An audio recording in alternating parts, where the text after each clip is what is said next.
what we thought was going to be a $12 million project ended up being a $30 million project, Zach. So it was just, man, I could tell you a lot of great stories. I could tell you a lot of horror stories over 2 years of us just fighting our asses off to get this thing closed, to get it done.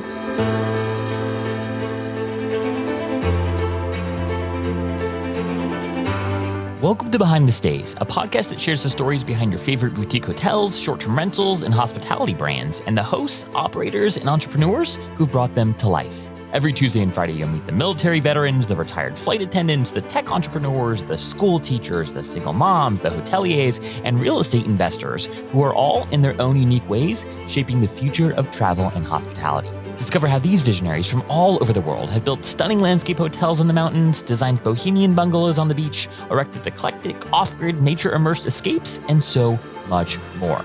Behind the Stays is brought to you by Journey, a first-of-its-kind loyalty program that brings together an alliance of the world's top independently owned and operated stays and allows travelers to earn points and perks on boutique hotels, vacation rentals, tree houses, ski chalets, glamping experiences, and so much more. And I'm your host, Zach Boozy-Cruz, head of the Journey Alliance. All right, friends, without further ado, enjoy the show.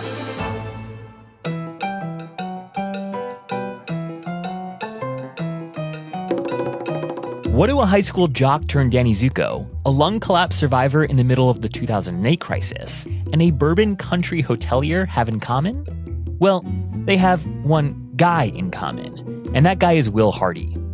In this episode, Will joins me for an incredible conversation. Will is the creative entrepreneur, real estate maverick, and placemaker behind the new Trail Hotel in Bardstown, Kentucky. In this episode, we unpack a life defined by bold pivots, relentless grit, and an audacious and unrelenting vision that Will has always had to build differently. From sneaking into a high school audition that would change his trajectory, to flipping 800 plus homes, to nearly losing it all during the housing collapse, Will's story is a masterclass in resilience and reinvention. You'll hear how desperation sharpened his creativity, how a hustler's spirit turned $100 into a flipping empire, and how faith, grit, and a little bourbon fueled his latest masterpiece, a $30 million boutique hotel on the Bourbon Trail in Kentucky.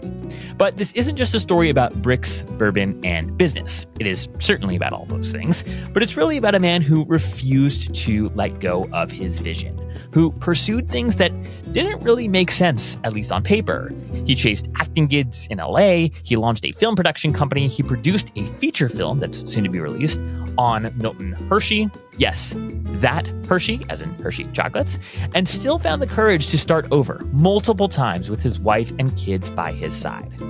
If you've ever wondered what it takes to chase audacious dreams, to survive catastrophic setbacks, and build something truly lasting, this conversation will light a fire underneath you. Expect stories of mimosa-fueled negotiations, clown costumes that saved real estate deals, and the kind of visionary thinking that transforms abandoned Holiday Inns into Napa Valley destinations for bourbon lovers. Oh, and one last thing, we did run into a little technical glitch in the last 7 or so minutes of this conversation, and I had to use my laptop mic, which is quite inferior to this beautiful Rodecaster mic that I'm using right now. So anyways, forgive us, it's still incredible content, and actually some of my favorite content of the entire episode is in the last 7 minutes, so that was a little bit unfortunate, but you can still hear it. It's just not going to be as crisp as you are used to hearing my lovely voice and the lovelier voice of Will's. All right, friends, without further ado, get ready to meet Will.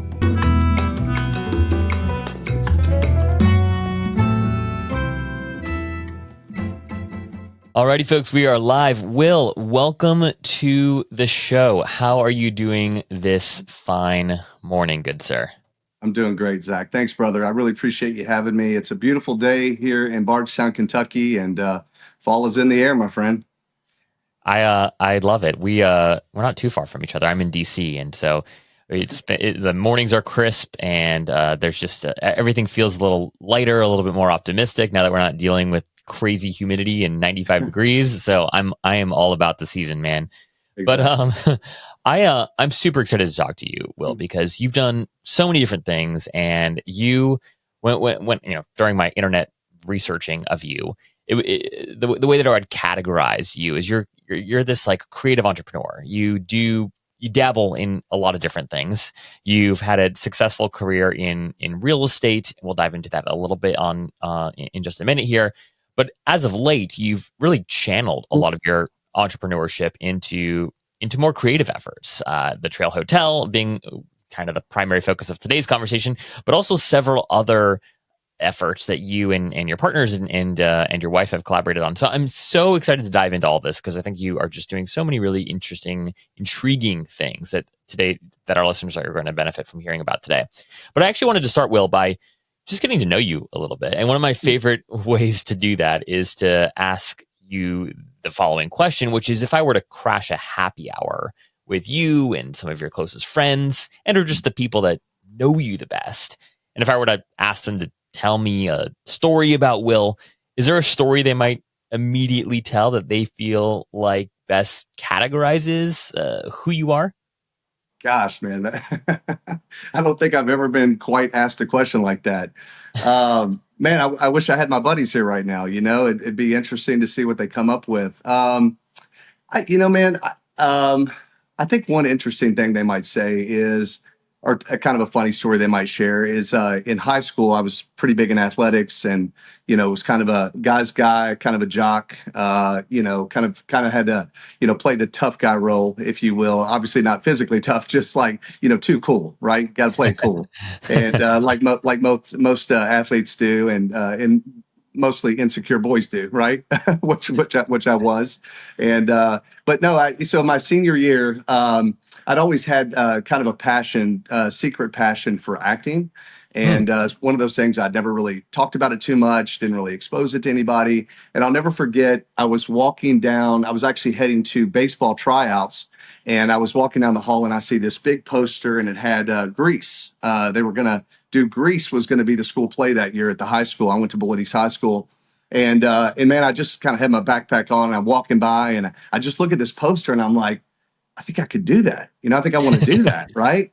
And of course I'd seen Grease, and of course I'm thinking I've got to be the lead. I got to be Danny Zuko. If I'm going to do this, I'm going all in on it. Right. And so I'll never forget, like, going home that night and kind of really thinking about it. And 2 days later, I kind of snuck into the audition, like went to baseball practice, kind of like snuck into the audition. It was kind of one of these last minute, they were about to leave. And I was just like, because I was just really trying to talk myself out of it the whole way. And finally just kind of like raised my hand in the back and was like, can I give this a try? And funny enough, I ended up getting the part of Danny Zuko. Wow. And I really went all in on it. So much so that I didn't even play baseball my senior year, just because I really wanted to hyper focus on this craft. And of course, you can only imagine, just all the crap I got from my buddies and all my friends at school, and just like, what are you doing? This is crazy. But I'll never forget opening night. The place was absolutely packed, and all I could see, because the lights were so bright, but I looked out and it was like the first 3 rows were nothing but my athlete buddies in basketball and baseball and football, and you could just tell they were really happy. I mean, they were like, wow, this guy really went after kind of what we didn't think he was even capable of doing.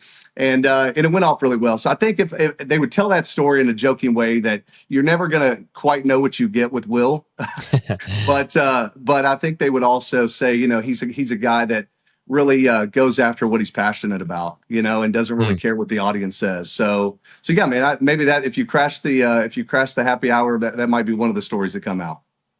That's a fantastic one. That might actually be my favorite answer I've heard on this show so far. So I'm glad that you shared this story. It's like a real life. It's like High School Musical, right? But in real life. So I absolutely love it. This is incredible. I think also probably what that says about you is you're clearly willing to try new things. You're willing to pursue creative efforts. And I think that at the end of the day, like, nuanced people that don't quite fit into the stereotypical boxes are the most interesting folks. So I want to hear a little bit about your career pre-entrepreneurship, if you will. So you spent several years working in commercial real estate in the Atlanta area, had a successful career there. But then eventually you decide to go and buy an old Holiday Inn and then turn it into what is now the Trail Hotel.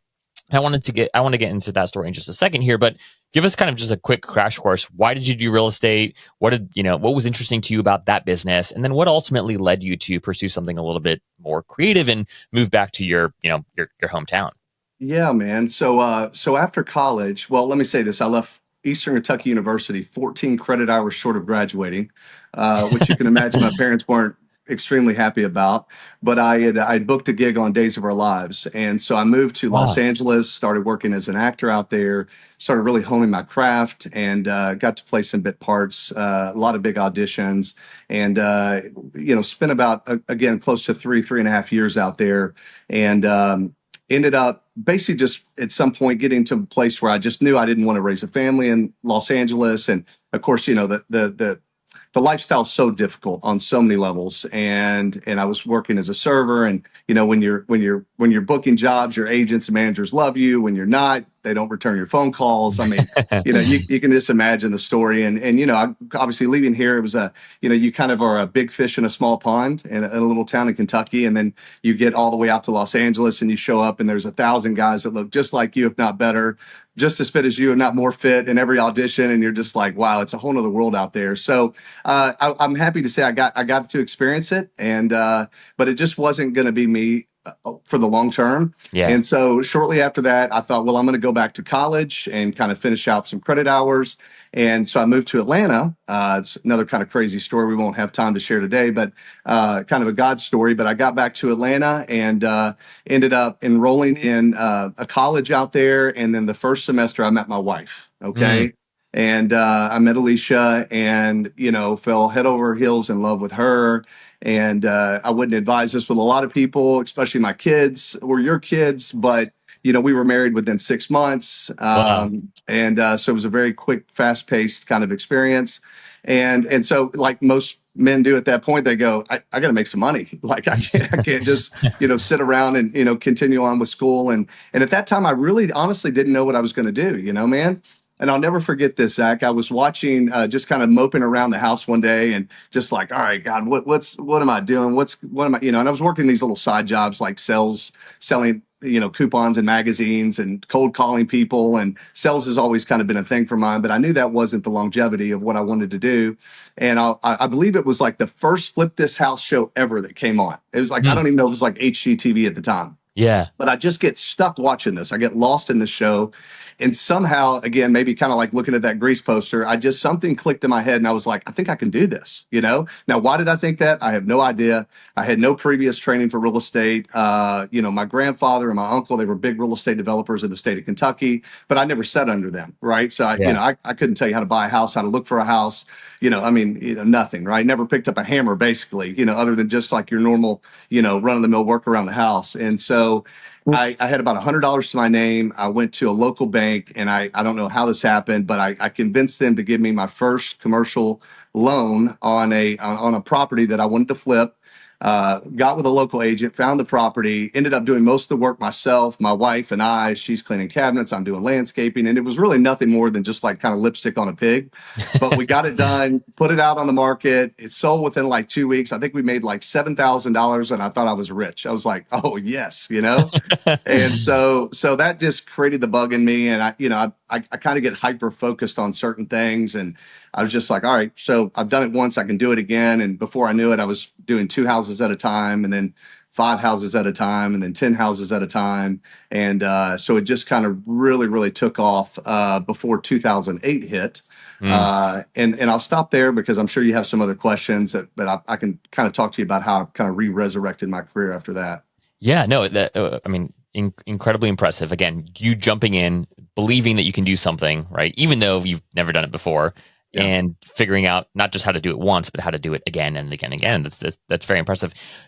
Did you at any point in time think like, oh, this is like a business, or did it still feel like you were side hustling, just trying to figure it out? Like, I guess at what point in time, Yeah. if at all, during that season, where you're like, oh wow, Yeah. this is there are legs to this, and this is like Sure. I'm an entrepreneur. I'm a business person. I flip homes. Did you ever identify as that, or did it always still feel like side work? I did, man. I think what it was for me is, so I don't know, since I was a little boy, I don't even know why I thought this, but I thought I'm never going to work for somebody. Mm. I'm gonna work for myself, and I wasn't trained that way per se. My father and my grandfather were in the banking industry. I'm my grandfather's namesake, and he wanted me to go into the banking industry, and reached out to me about kind of taking over the banks in college, and I just said, Papa, I love you, man. There's just no way. I'm just way too ADD to be sitting behind a desk all day long and working in the banking industry. And of course, he was very was very loving about it, and just said, buddy, you can do whatever you want to do, go chase your dreams. And so, but when I got into the flipping house thing, I didn't really think of it like a business. I just thought of it as like a daily hustle. And it was just kind of like find the next deal, like the art of the deal, just get the next deal, make it work. And of course, now I'm putting contracting teams together, talking to different banks, trying to, leverage and get more capital to buy more properties. And then right about 2008, everybody remembers that infamous time. My life kind of came crashing down to a certain degree. I ended up having a lung collapse in that season. So I had a spontaneous pneumothorax, had to have a reconstructive lung surgery.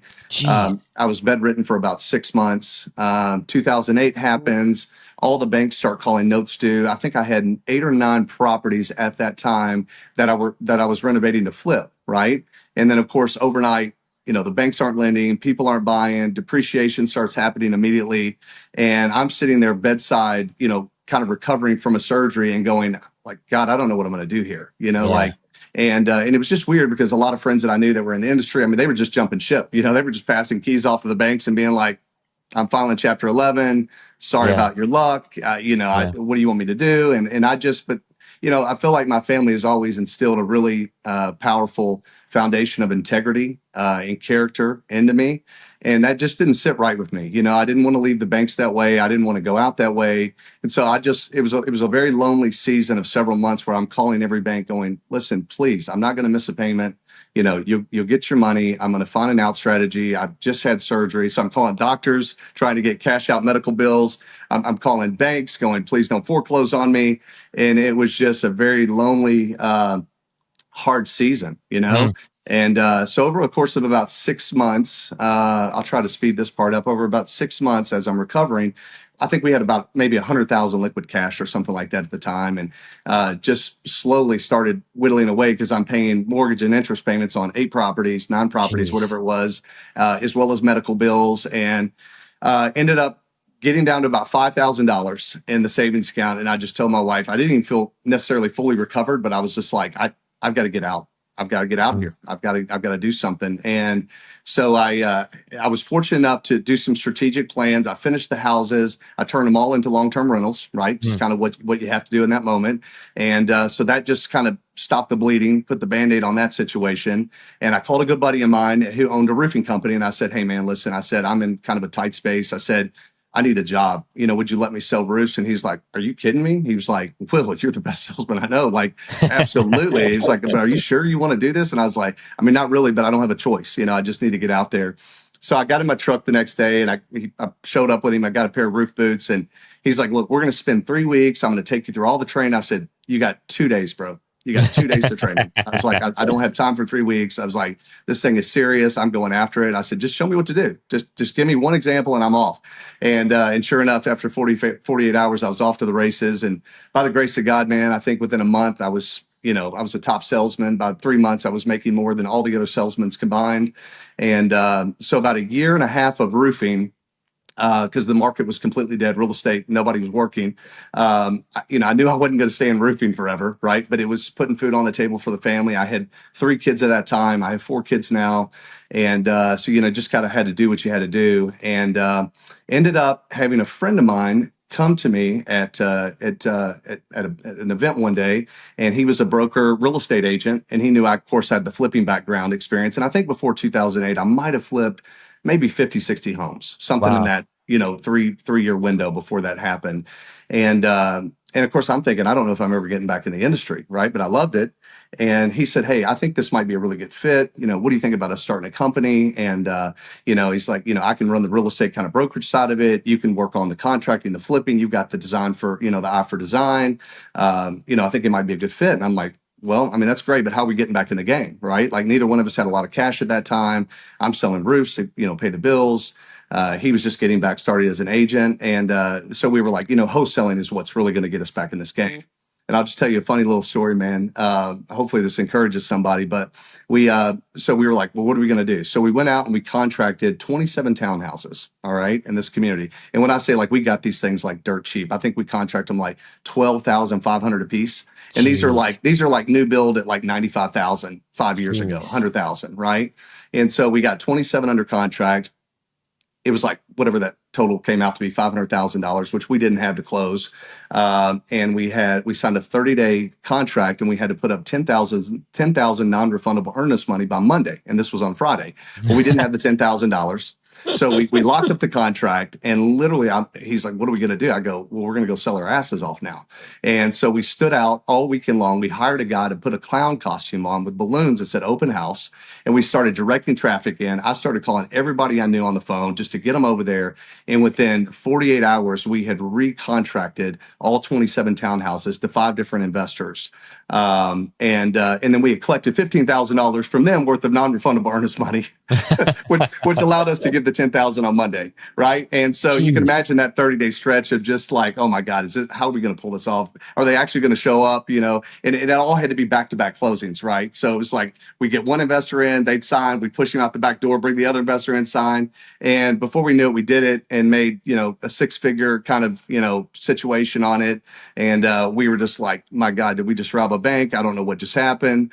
And that just really, sparked us to go, we can do this. And so we did a lot of wholesaling for about a year and a half. That kind of just built up the cash reserves. And then at that point, Zach, we knew cash was going to be king, right? The banks still weren't lending. We didn't want to go down that route again. And we were fortunate enough to be put on the front cover of a big real estate magazine, kind of a comeback story. Somehow they found out about me and interviewed me one day, and they're like, this is fantastic. A lot of people need to hear about this. And then boom, front cover. And before we knew it, man, we had people all over the world just throwing money at us. And Wow. so we built a company called Investor Network, where I want to say we flipped right at about 800 homes in residential and Jeez. commercial in the course of about the next 7-8 years. So Wow. Oh my gosh. What a story. Again, this just, continues to confirm the fact that you, I think, thrive when the odds are stacked against you. And somehow there's this unlock of creativity of, okay, well,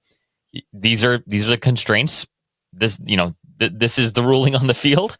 What do we do? And how do we execute quickly? And it seems to me, Will, that like you're not somebody who gets stuck in analysis paralysis, as they say, right? Which I do think many people do. It's very difficult to execute quickly. It's very difficult to execute quickly and confidently, right? And somehow it seems like you've been able to, I don't know, muster up enough experience. Maybe this dates back to walking into the musical and auditioning for Grease. It's sort of a bullish personality trait of yours, but I do think that is the secret sauce that is needed, especially in circumstances like the ones that you've just described.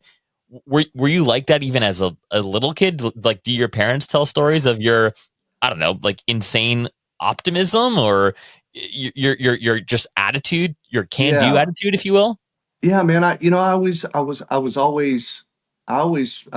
believed in positivity, and for whatever reason, at a young age, I wouldn't say I had a great work ethic, but I always was a dreamer. I mean, I was just arrogant enough and ego enough and young and dumb enough, I guess, to just believe that I could conquer the world one day. So I Mm. always just had my mind on, again, highly ADHD growing up, battled some probably dyslexia. Nobody really talked about that too much, back when I went to middle school and high school. But, definitely one of these, sit in the back of the class and I can't focus, right? I'm dreaming about something else. I'm thinking about something else.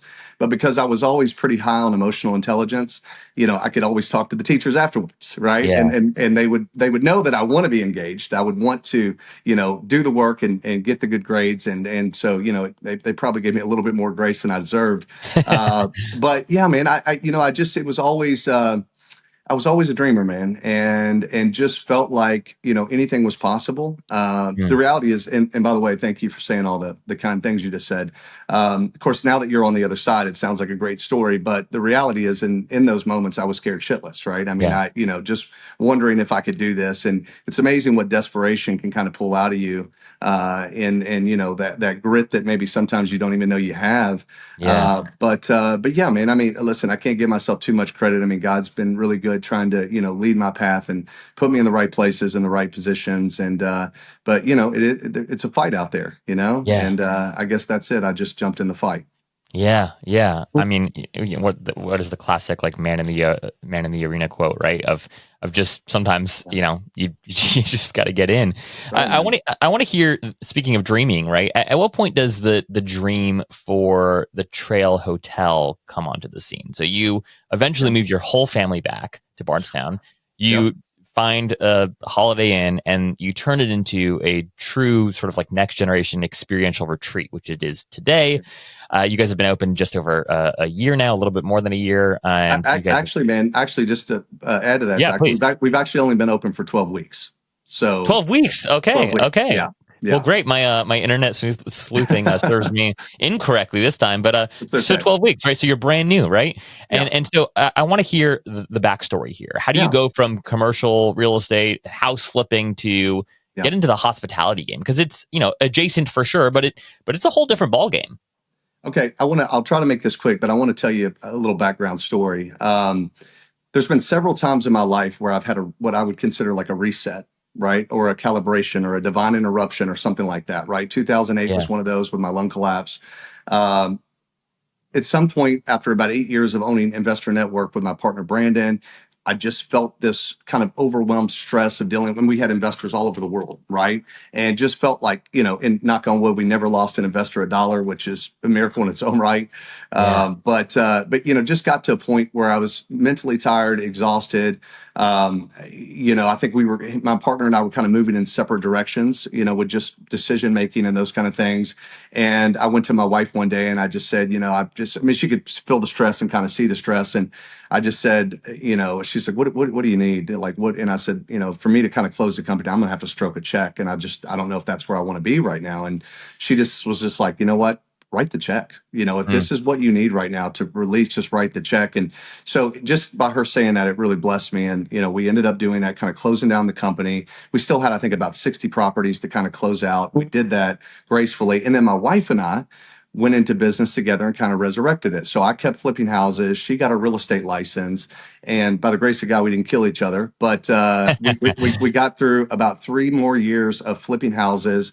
I think we did another 100 and some together at the time. And then, yeah, kind of hit that wall again where I was just like, I got into the short-term rental space before that was kind of a big thing. So we had 5 or 6 short-term rentals and like vacation places and the mountains and beach. And I was running that business by myself. I was doing all the internal management, through Airbnb and Verbo. And so Wow. it was a very, I guess, successful time in our career. But again, ended up waking up at 3 o'clock in the morning one night about just a little over 4 years ago. And I don't know, Zach, if this was like a dark night of the soul. I don't even know what it was, man. I mean, I really had no reason to be stressed out in my life. I had money in the bank. I had a wife and kids that loved me. I mean, things were going well. And just kind of had this like fear that hit me, just anxiety, fear that gripped me. Couldn't sleep the rest of the night. Kind of walked around like a zombie the next day. Same thing the next night, 3 o'clock in the morning, boom, woke up and it just complete almost panic attack. This happened 3 nights in a row, Zach, and I finally ended up the next day, the third day, my wife was just like, "Are you all right?" And I was like, "I don't know what's going on with me. I'm normally a positive person, but I am like cloudy. I don't know. I just got all this fear and anxiety and worry." And she's like, "Well, what is it?" I was like, "I don't even know what it is, And she's like, "Well, what do you want? Just if you don't think about it, just tell me what you want. What do you need right now?"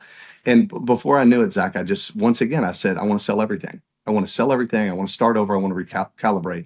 And she was just like I mean like our personal house too. And I'm like, no, no, yes, maybe. I was like, I don't know. And God bless my wife. She waited about 10 seconds and she goes, "All right, let's do it. Let's do it." And these Wow. and these are things that she cared about deeply too, right? Like our Wow. vacation homes. We built so many great memories with our kids. And of course, I'm like, no, like I'm out of my freaking mind here. I'm crazy. Like, you've got to be the stable one right now. Like, don't be telling me to actually do this. And So we kind of prayed through it, and I took 3 days off, and I just really reconsidered, and just got to the end of 3 days, and I just felt this peace that I'm selling everything and starting all over again. And Zach, again, I know this sounds crazy on the other side, but I really was like, I didn't know if I was going back in real estate. I'd built a film company, and I'll share a little bit about that in a minute. But I didn't, but nothing was promised there, and obviously we were going to have, plenty of money in the bank for a while when we sold everything, but it's kind of like I didn't know what was going to be next. And so Yeah. we got through it. I promised my wife and kids that I would take 6 months off and recalibrate. That lasted 10 days. We went to Antigua. I took my family on a vacation for 25 days to Antigua. We'd never done anything like that before, but it was really just kind of a midlife kind of gift to the kids, a testimony to God's goodness, and really just thank my wife and kids, going, hey, Dad's had to work hard and we've worked a lot, but this is about you guys now, and we want to just kind of recalibrate. And I'm out there, and I get a text from a buddy of mine here, actually now my partner Nathan Edmonds, in the hotel, and he says, hey buddy, he said, I know you're on vacation, I know you're kind of taking a sabbatical, but when you get a chance, would you look at this, right? And of course I get real estate deals all the time. I'm just like, delete, delete, delete. And of course I opened this up because of Ejo asking me to do this, and dude, there sit this 1970s abandoned Holiday Inn hotel for auction. And Zach, like something just leapt inside of me. Obviously I grew up in Mount Washington, which is one town away from Bardstown. I'm very familiar with the bourbon industry, obviously.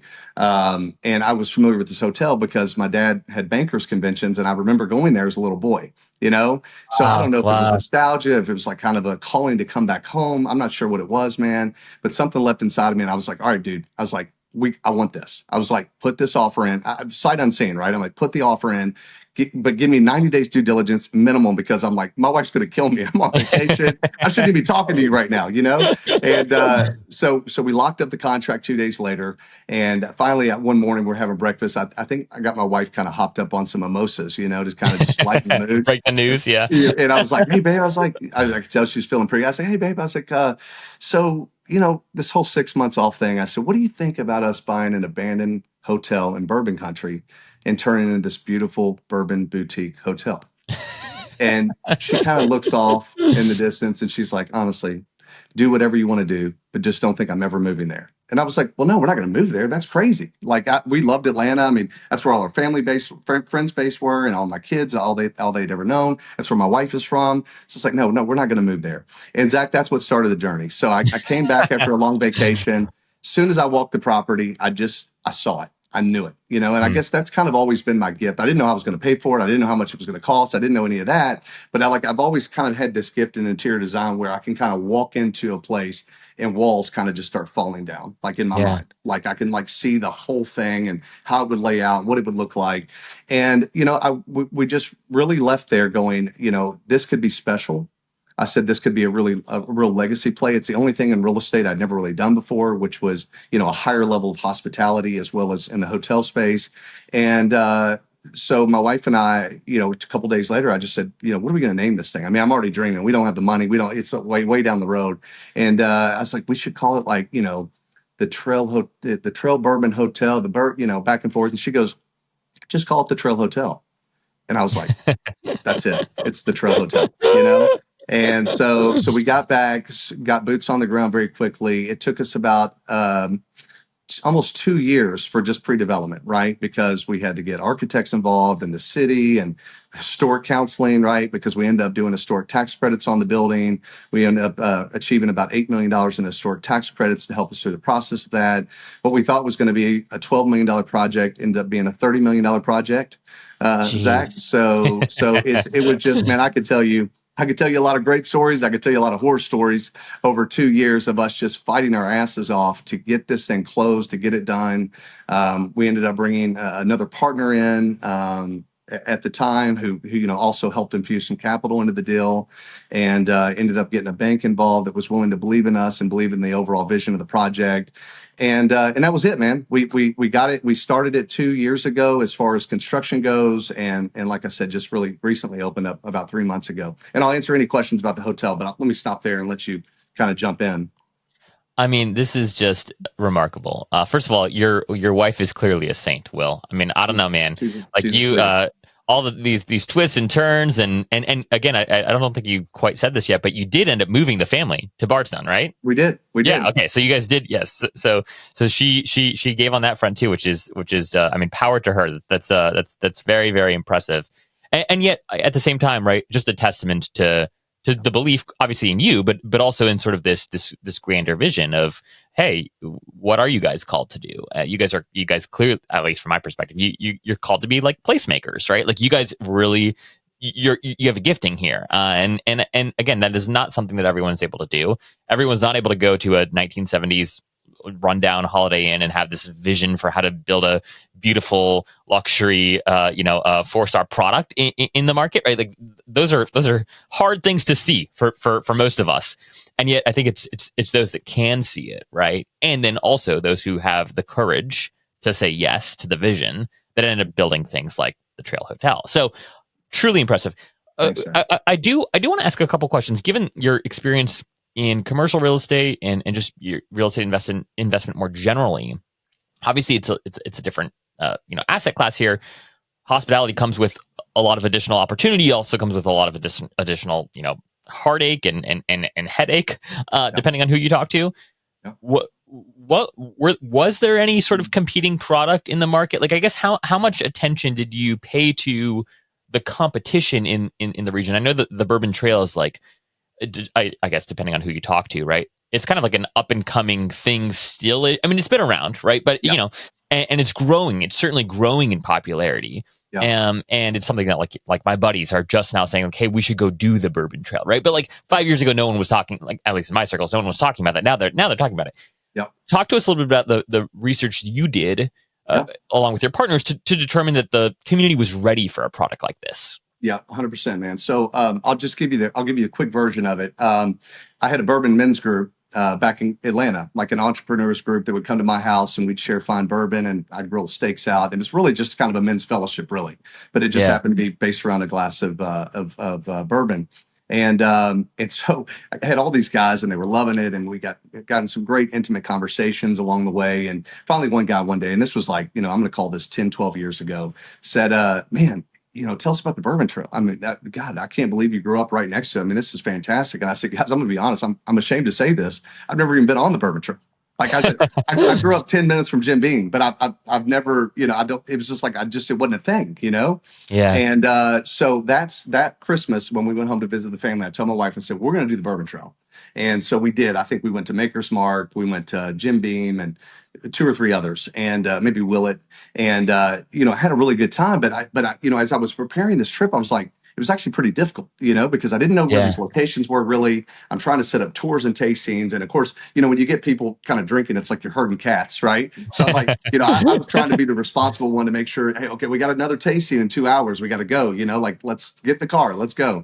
And so, and then you got it. And it's like, well, you didn't realize that was a 35-minute drive because it's all back roads and getting out to Maker's Mark. And it's just all these things. So I remember leaving there 10 years ago thinking there's got to be a better way to do the Bourbon Trail, Well, I never thought about it again other than, now fast forward ahead, this hotel comes about. And so let me give you a little background. Bardstown is the bourbon capital of the world. Okay. We are the epicenter of the leading distilleries in the industry. Okay.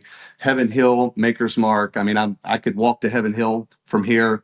I can walk to Willett from here. I can, 2-mile drive to Bardstown Bourbon Company, Preservation Distillery, all the big players. And so, but I knew that it was lacking a high-end lodging hospitality piece. Okay. So what I've seen over the years, and a lot of my friends are entrepreneurs or they've done pretty well for themselves. They want to come into the Bourbon Trail, and they want to be here because we have 11 distilleries within a 15-mile radius of the hotel now. But they have to end up going back to Louisville or Lexington in the evening because they want a high-end steak. They want a good bottle of wine. They want a higher lodging experience. They want that hospitality that wasn't ever offered here in Bardstown. And so I'm obviously I love taking what's old and making it new, right? I'm passionate about taking what's broken and bringing it to life. And so there was already that feel for me. But then I was like, you know what, by God, Bardstown's the bourbon capital of the world. And this thing's spreading out. I mean, Louisville's doing a great job in the industry right now. Lexington's doing a great job. I want to say, we have, 120 different distilleries all across the state of Kentucky now, right? And Yeah. it's expanding. It's going into other states. But I looked at my partner at that time and I said, this could be the Napa Valley of the South. I said, in the Yeah. next 7 to 10 years, this is the Napa Valley of the South for Yeah. whiskey and bourbon. Yep. And so I said, we're going to create a one-stop shop. And so the idea behind the Trail Hotel was going to be a hotel, a boutique hotel concept that really could create a one-stop shop concept. So we built inside the hotel what's called the Bourbon Butler. Okay. And this idea was to create a curated experience for the consumer. So once you sign on to the hotel, we reach out to you and we connect with you and we say, hey, tell us what you're thinking. Is this a guy's trip? Is this a bridal shower? Is this is this a mom and dad? Where are we at here? What are you looking at? And then from them, we just take them by the hand and we help curate the perfect package for them based on price points, based on their top distilleries they want to see, based on locations. Some might want to golf while they're here. Some might want to skeet shoot. Some might want to ride horses. I mean, the sky's the limits. And we just really take them by the hand, curate the perfect package. And then once we design that for them, we also have in-house transportation in the hotel. So Wow. I was like, this has never been done before, and that's all I kept on thinking is if we're going to do this, we got to do it in a way to where we bring something unique, new, creative. And yes, it is kind of revolutionary in the sense that, we need this to continue to grow, right? We need Yeah. this to continue to expand. But that's really to answer your question, Zach. There was really no competition here. And I don't say that negatively towards other hotels, but they were more just chain hotels, right? And I'm friends with a lot of the owners, and they do a great job, and we need them as well. But this was just a one-stop shop. So we built it to where we've got a beautiful high-end steakhouse restaurant called Oak and Ember. We've got a resort-style pool, 25-person hot tub experience. We've taglined "Let's Bourbon." That's our trademark tagline. And so it's kind of fun. We've got a beautiful speakeasy that's private hidden entrance. We've got a golf simulation room called Bourbon and Bunkers. We've got a recovery room that I'm real proud of that's got hydration IV stations in it, cryotherapy, infrared saunas, an oxygen bar. We've got a bourbon library. We've got a private dining room experience. And then we got a really cool bourbon alley, which is a really cool outdoor cigar experience that we also offer. So, man, we went all in, buddy. And now you can see why it went from 12 million to 30 million pretty quickly. But we're super proud of it. And we think that it fills a really, really beautiful gap here, not just in the state of Kentucky, but specifically Bardstown. I want to hear a little bit about your team because again, this is another sort of first time working. I would imagine with folks who are general managers and folks who are delivering hospitality. These are different folks than your investors. These are different folks than you might hire to help a GC, et cetera, for a project. Right. This is a whole new kind of caliber, if you will, of hire. And how was that adjustment for you? Was it pretty seamless? Were you like, oh no? No. It wasn't seamless, man. Well, so I mean, here's the thing. I mean, I'm if you hear my story, you go, man, this guy's crazy, right? He's risky all over the place. But I really would like to consider myself a little more risk adverse, right? I mean, obviously, this is a big risk, but it's I like to educate my risk, right? I don't just jump out there. I mean, my faith kind of takes me there, but I want the right pieces in place. And I really didn't think that even though I love hospitality and that's just naturally in my blood, I didn't go, I want to be a general manager of a hotel. Right. Yeah. And so I knew that we were going to have to bring in kind of a third party concept that was going to have to partner with us. And the bank, of course, needed that reassurance. And, first off, the bank already wanted us to be a flag.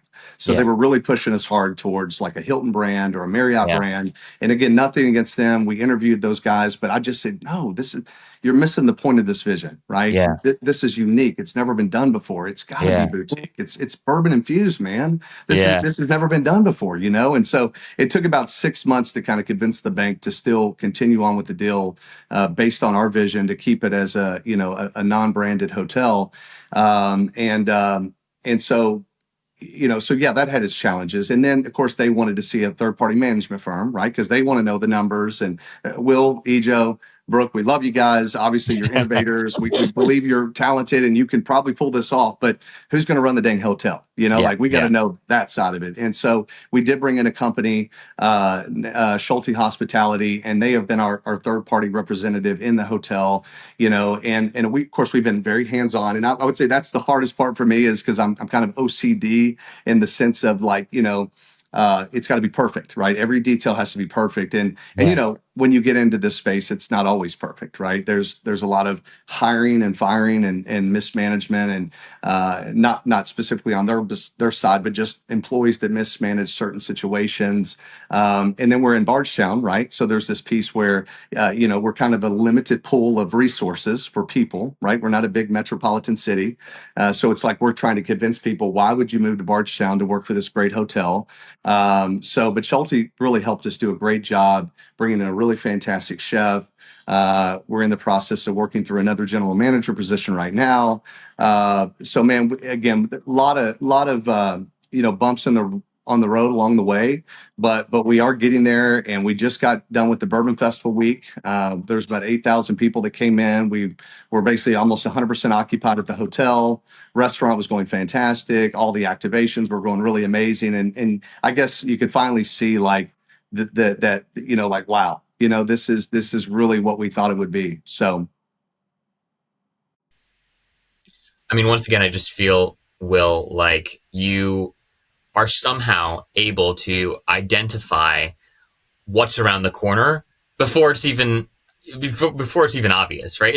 And maybe it's even just like intuition, or maybe you don't even know what's around the bend or what people are going to want or what the next big opportunity is. But there's some instinct in you that can maybe smell it, if you will, even before you can see it. I know that you were telling me when we chatted previously, Will, that there's some sort of like resurrection of your acting career or kind of your work in film. I want to hear a little bit about that before we sign off here, and then also I want to talk a little bit about some of the other businesses that you've built in and around Bardstown to help support the hotel. Some projects that you've partnered on with your wife, but tell us how your film career might be over after all. Well, from the acting standpoint, it pretty much is over. But when I moved to Atlanta, I really felt like I was going to resurrect a production company somehow. And I've always been really passionate about telling great stories, biopic pictures specifically. Too many details to tell, but my wife and I visited Hershey Chocolate Factory, okay, 18 years ago. And I just absolutely fell in love with the story. What that man did, how powerful it was, the legacy that he built and he left. And I just got to the place where when I was back home again, one of these like intuitive kind of things, I looked at my wife and said, we're going to make a movie on this man's life. And she's like, yeah, we are. That's great. So a buddy of mine wrote the original script. He was actually, when I was bedridden with that lung collapse, he actually got shot in battle. He was in the military as a ranger, and he got shot. And basically, we laid there side by side and wrote the original story of Milton Hershey. And again, fast forward ahead, 18 years it took me to get this project completed, talking about wanting to give up on so many times and just exhausted by the process. Happy and proud to say that we just finished the shooting of the movie in Pennsylvania, in Pittsburgh. Wow. Beautiful project. Finn Wittrock plays Milton Hershey. Alexandria Daddario plays Kitty. David Constable's in the movie. Several great actors. Alan Huck and Mark Waters is the director. And Wow. Hershey's getting behind it in a big way to put a lot of marketing behind it. So that'll actually come out in 2026. So please come see that in the theaters. And then, as far as the local businesses, when my wife said I'll never move here, right? We started the journey, and I just thought to myself, because I'd had several people reach out to me about wanting to do a TV series in Atlanta when I was flipping all the houses, and it just didn't seem like the right time for my wife and I. The kids were still young, and it was like, we don't need that, But then when I got this hotel, I thought, now this is a cool story. If I'm ever going to do a TV series or a show, it's got to be based around this hotel. Yeah. So I put a sizzle reel together. We pushed it out to HGTV, Peacock, Apple, Magnolia Network, and kind of Magnolia Network and HGTV kind of got in a little bit of a bidding war on the idea. Well, TV doesn't move quick enough, and I wasn't going to hold back the progress of the property, so we just continued on, and so they never were able to lock in a show on the actual hotel itself. But they loved my wife and I and wanted to, try to get us in to do, kind of a show called In with the Old. So we shot a beautiful house out here, a farmhouse. If you want to kind of see our work and our design, you can see that on In with the Old on Magnolia Network. I think it's season 7, maybe episode 3. It's called the Deetsville House, and we took an old, really cool distillery farmhouse and renovated that. So that was fun. But when that happened, my wife, I think, started falling in love with this community. She started falling in love with the uniqueness and the nature of the mom and pop style businesses, and everybody's so warm and kind here that she finally, one day we were driving home, she goes, "Well, I guess we need to tell the kids." And I said, "Tell them what?" She goes, "We're moving to Kentucky." And I was like, are you kidding me? I was like, "Are you serious?" And I thought, man, this is going to be another mimosa conversation I'm going to have with her, because as I was getting in the hotel, I knew that I nobody cares about your baby like you do. Right. And so I was like, this is getting harder and harder to be away and really micromanage all the details. So I was hoping that would happen. And, but she asked for one thing in return, and bless her heart, she just said, "I followed you with all these crazy ideas for 23 years. It's my turn. I want to do a women's fashion boutique store called Caden Lake, named after our daughters." And I said, done. So we bought a beautiful building downtown Bardstown. She opened up Caden Lake. I kind of got a little jealous, and I thought, well, we've got 2 sons as well. So I said, well, what if on the backside we build a really beautiful cocktail emporium called Liam Ash? And so we did that, which is our son's name. So we got a great thriving business here. It's kind of fills the gap for everybody. We've got a beautiful Airbnb up top that we've, that rents out all the time. That's kind of really nothing like it in the town. And so yeah, man. So the businesses just really work well together, right? Because we get people here all the time, foot traffic that, for a year I got to share about the Trail Hotel coming your way and get a lot of people excited about it and get some marketing out there. And then of course, anybody's at the hotel now that's staying, typically we'll push them back into Liam Ash and, beautiful gifts for their wives at Caden Lake. And, men are buying bourbon. We gotta get the ladies something out here too, So you can follow that on bardstownemporiums.com. And then of course, check us out on the hotel at www.thetrailhotel.com. And yeah, man, it's been a wild ride, but we're still alive, barely. I mean, honestly, Will, I just feel like we're not even like at halftime yet with you. Yeah, is my sense, right? We're still in quarter 2, maybe. And so you're I think the fervor by which you approach life is just infectious. It's inspirational. I've thoroughly enjoyed our conversation and am very just impressed by your ability to, 1, trust yourself, 2, compel other people to trust you, right? And then 3, to actually go ahead and execute on what you say you're going to do. Those 3 things again are traits that I think are necessary if you're going to be an entrepreneur, period, but are really, really, really hard to do without kind of like losing it all, or without without losing, the things in your life that are most important to you, like your wife and your kids. And so being able to sort of hold all that tension together is not an easy thing to do. And yet, I think it's exciting to see examples like the example that I think you offer of maybe not the right way, but a way to make all this happen. So I've been inspired by your story. I'm sure that many of others who are listening to this conversation have been inspired as well. I'll have links in the show notes for everyone tuning in to the Trail Hotel and all of other Will's other endeavors. We'll have to. I don't know if there's a marketing website for the Hershey movie yet, but if there is, I'll find one and I'll make sure that that's linked as well, so you can remember to save it. It's all over the internet, brother. It's all over the internet. Great. I will find something. Yeah, you can grab a lot of different links. And I appreciate I want to leave by first off just saying, Zach, thank you so much. You're doing amazing things, and love your podcast and believe in you big time. I want to leave the listeners with something, because a lot of times entrepreneurs have a hard time leading with vulnerability.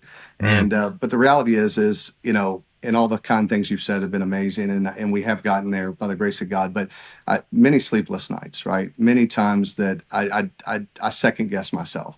Many times I thought, I don't know if I have what it really takes to pull this off, And so I don't want it to seem as if, because entrepreneurship is not for the faint of heart, right?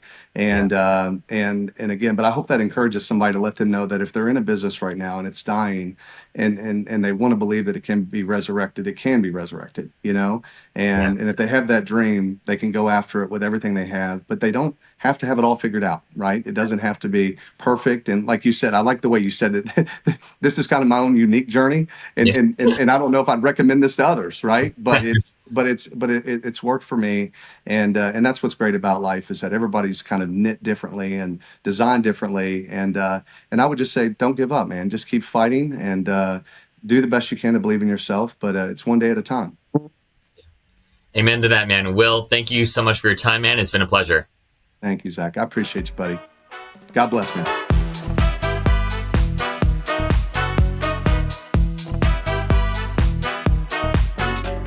Hey friends, thanks for joining us for this episode of Behind the Stays. I'd love to know what you thought of the episode. Feel free to shoot me a DM on Instagram at Behind the Stays, or send me an email at zach@journey.com. If this is your first time tuning in, it's a pleasure to have you, and we hope to have you back again soon.